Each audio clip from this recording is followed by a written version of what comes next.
প্যারি commune যেসব কারণে ব্যর্থ হয়েছিল সেগুলো হচ্ছে, কমিউন ছিল মূলত শ্রমিক ও সাধারণ মানুষদের নেতৃত্বাধীন, যাদের অনেকে প্রশাসনিক ও সামরিক নেতৃত্বে অনভিজ্ঞ ছিলেন।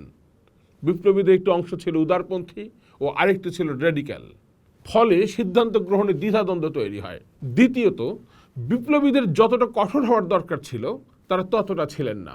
উল্টো ফ্রান্সের তৎকালীন থিয়ারের নেতৃত্বে ক্ষমতাচ্যুত সরকার ভেরসাই অবস্থান নিয়ে সেনাবাহিনী পুনর্গঠন করে।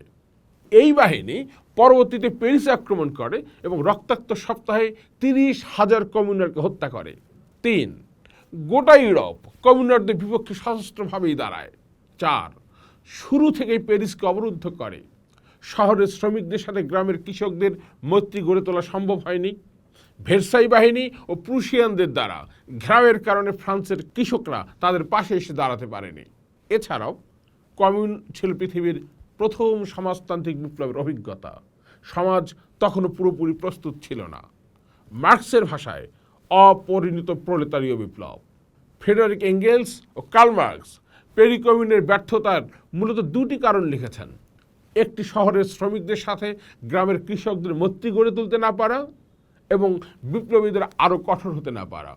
অন্যদিকে লেনিনদের বলশেভিক পার্টি অভ্যুত্থানের মাধ্যমে বিপ্লবের পর শহর থেকে গ্রামাঞ্চলে বিস্তৃত করতে পেরেছিলেন। অথচ 12টি দেশের সহযোগিতায় বড় কৃষকরা বিপ্লবকে সশস্ত্রভাবে প্রতিরোধ করেছিল। তবু লেনিনরা পেরেছিলেন। কেন পেরেছিলেন? 24-এর ছাত্র গণ অভ্যুত্থান, পরবর্তীতে প্যারি কমিউন ও অক্টোবর বিপ্লবের মতো একটি বিরোধী শর্ত তাদের ছিল না।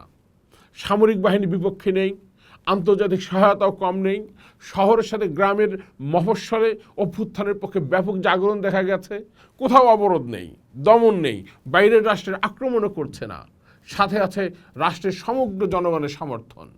এমনকি নারীরাও গণ অভ্যুত্থানের সামনের সারিতে ছিল। তাহলে এই গণ অভ্যুত্থান শহর থেকে গ্রামাঞ্চলে বিস্তৃত হচ্ছে না কেন?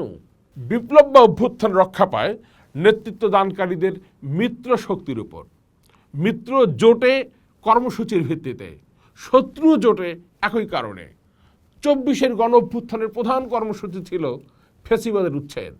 ফ্যাসিবাদ হলো হিংসা বিদ্বেষমূলক, বৈচিত্র্যহীন ও ব্যক্তি স্বাধীনতা বিরোধী অসহিষ্ণু ভাবনাকে বৈধতা দানকারী এমন একটা চেতনা।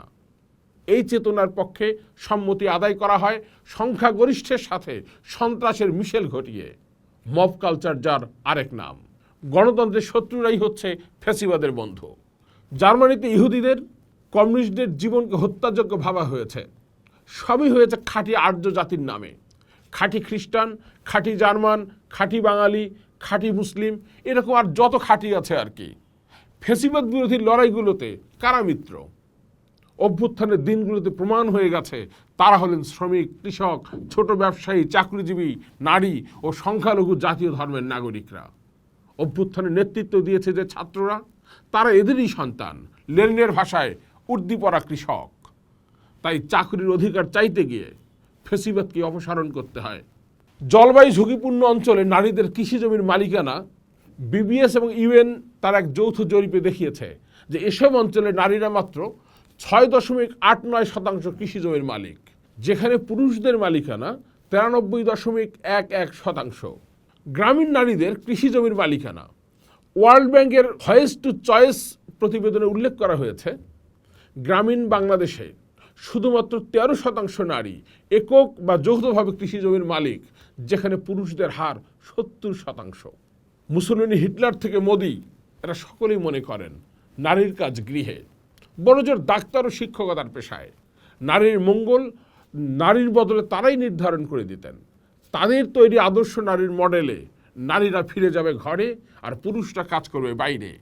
হিটলার মেয়েদের ঘরে ফেরাতে করলেন বেকারত্ব প্রতিরোধ আইন। যে মেয়েটি কাজ থেকে সরে এসে গৃহিণী হতে রাজি থাকত তাকে সুদিন ঋণ দেওয়া হলো। প্রতিটি সন্তানের জন্য 1/4 মকুব করা হলো। নারী পুরুষের বিয়ের বয়স কমানো হলো। ইতালিতে মুসলিনী চার্চের সাথে হাত মিলিয়ে বিবাহ বিচ্ছেদ নিষিদ্ধ করলেন। বাংলাদেশের নারীদের জন্য গণ অভ্যুত্থানের পার্টির কর্মসূচি কই? 16 মের এত বড় নারী সমাবেশের খবর সবগুলো পত্রিকায় চেপে গেল। 1886 সালের 8 ঘন্টা কাজের দাবিতে শ্রমিকরা জীবন দিয়েছেন। সেই থেকে মে দিবস পালিত হয়। শ্রমিকরা যদি বিনোদনের সময় না পায় তাহলে তো তাকে মানুষ হিসেবে স্বীকৃতি দেওয়া হচ্ছে না। 8 ঘন্টা কর্মদিবস গণতান্ত্রিক রাষ্ট্রের একটা ন্যূনতম বৈশিষ্ট্য। আশুলিয়ার যাত্রাবাড়িতে শ্রমিকদের গড়ে তুলতে হয়েছিল প্রতিরোধের স্টালিনগ্রাদ। আর সেখানে গণতান্ত্রিক রাষ্ট্রের নাগরিকের মর্যাদা তারা পাবেন না। পাওনা মজুরি চাইতে হবে তাদের রাস্তায়। সংখ্যালঘু জাতিসমূহের সামাজিক মালিকানা স্বীকৃতি, বন পাহাড়ে তাদের অধিকার, তাদের ভাষা ও সংস্কৃতির বিকাশ ও আত্মনিয়ন্ত্রণের অধিকারের স্বীকৃতি কোথায়? না সংবিধানে, না গণ অভ্যুত্থানকারী শক্তিসমূহের কর্মসূচিতে আছে। পাকিস্তান আন্দোলন ছিল জমির প্রশ্নে, মুক্তিযুদ্ধ ছিল কৃষির প্রশ্নে। জেলে কৃষকদের 300 বছরের হাটঘাটের জমিদারির উচ্ছেদের কোনো উদ্যোগ নেই। উপকূলের লবণ চাষের কথা নেই। কৃষকদের উৎপাদিত পণ্যের দাম কিভাবে নির্ধারিত হবে সেটা আলাপ নাই। কৃষি সংস্কারের কমিশন নেই। জেলা উপজেলার সংস্কৃতি কর্মীদের মহড়ার ঘর নেই। উপস্থাপনের মঞ্চ নেই। শহরাঞ্চলে প্রতি 550 জনে একজন ডাক্তার, আর গ্রামাঞ্চলে প্রতি 9090 জনে একজন ডাক্তার। এই চিকিৎসা ব্যবস্থা নিয়ে কথা কোথায়?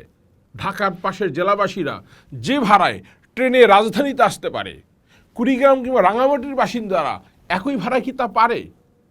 হাসিনা সরকার গত বছর 4 মে দূরত্ব ভিত্তিক রেয়াত বাতিল করে। সেই রেয়াত আর পুনর্বহাল হলো কোথায়? 300 বছরের ঔপনিবেশিক শহর ও গ্রামের বৈষম্য বিলোপের আলাপ ছাড়া গণ অভ্যুত্থান শহর থেকে গ্রামাঞ্চলে বিস্তৃত হবে কেমনে? মৌলানা ভাসানী তার মাও সেতুংয়ের দেশে বইতে লিখেছেন, মাও সেতুংয়ের দেশে আমাকে সব থেকে মুগ্ধ করেছে কি? এ প্রশ্ন অনেকেই জিজ্ঞাসা করেছেন। অনেক ভেবে দেখেছি। প্রশ্নটির জবাব আমি এক কথায় দিতে পারি, হাসি। হ্যাঁ, হাসি আমার সব থেকে বেশি মুগ্ধ করেছে। চীনের মানুষ আজ হাসতে পারে। আমরা কি হাসির উৎসের সন্তান পাবো না? একটা জাতি কিভাবে হাসবে? অন্ন, বস্ত্র, চিকিৎসার জায়গাটা যখন নিশ্চিত, যখন তারা জানবেন হঠাৎ অসুস্থ হলে রাষ্ট্র আছে, তখনই না মানুষ হাসবে।